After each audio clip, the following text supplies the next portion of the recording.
Hello, you're watching the Star News Update. I'm Alycia Lim.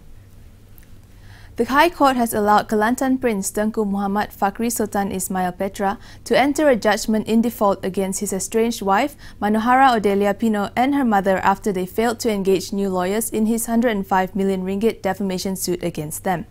This means Manohara and her mother, Daisy Fajarina, will have to pay damages to Tengku Fakhri for defaming him. However, the court has yet to determine the amount the two would have to pay. Manohara fled from her husband on May 31st when they were in Singapore to visit the Sultan of Kelantan at the Mount Elizabeth Hospital. She returned to Jakarta after accusing the prince of physical and sexual abuse. Her claims were widely reported in the Indonesian and Malaysian media. Malaysia should brace for a possible second wave of influenza H1N1 after reports of the disease resurfaced in the Northern Hemisphere and the United States announced an alert. Health Minister Datuk Sri Liao Tiong Lai says the surveillance team set up when the first H1N1 cases appeared in Malaysia are still in place and will continue to monitor all cases of the flu. He says thermal scanners at all entry points into the country are still in operation. Ya, kita masih ada scanning di pintu masuk KLIA. Kita tidak mengambil ringan tentang wabak H1N1 ini.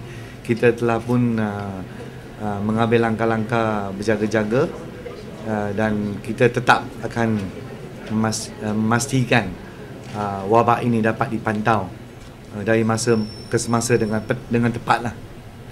Ya. He said this at a press conference after launching the ministry's Innovation Day celebrations in Putrajaya.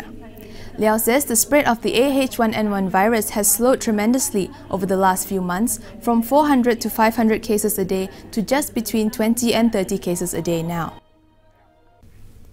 The Public Accounts Committee's recommendation for Tan Sri Chan Kong Choi and Datin Paduka O.C. Pang to be investigated shows the government is practicing transparency and accountability in its governance. Transport Minister Datuk Sri Ong Tee Kiat says the government is walking the talk when the PAC asked for a probe against the former Transport Minister, the then Port Klang Authority General Manager and several others. No, in fact, the thing is not for me to say I'm happy or not, but I'm glad to say one point. I'm glad to say one point that when we talk about transparency, when we talk about accountability, this is it, and the government is now walking the talk. He told a press conference after visiting the Bangsa LRT station Thursday. Ong says the PAC is an independent body in the parliament and has his full cooperation when it carries out investigation. The Federal Court dismissed an application by former Perak Menteri Besar, Datuk Sri Muhammad Nizar Jamaluddin, to have a full panel of 11 judges hear his appeal. The application was against the Court of Appeal's decision declaring his successor, Datuk Sri Dr. Zamri Abdul Kadir, as the valid Menteri Besar. Instead, a 5-man panel will hear the appeal. In dismissing Nizar's application, Justice Alauddin Muhammad Sharif says the Court of Appeal had considered the submissions by his lawyer, Dato' S. Ambiga. Justice Alauddin did not make any order as to the costs. The appeal proper is being heard now. An amendment to the Dewan Bahasa dan Pustaka DBP Act 1959 will be tabled at the Cabinet next year to give DBP enforcement powers to enhance the use of Bahasa Malaysia. Deputy Education Minister Dr. Muhammad Puat Zakashi says the amendment is being checked by the ministry's legal advisors. He says the amendment needs to be implemented, giving the lessening use of Bahasa Malaysia in society.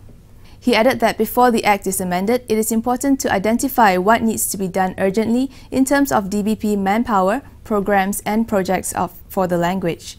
He said this after officiating the DBP Quality Day in Kuala Lumpur. For more updates, log on to thestaronline.tv. I'm Alycia Lim. Thanks for watching.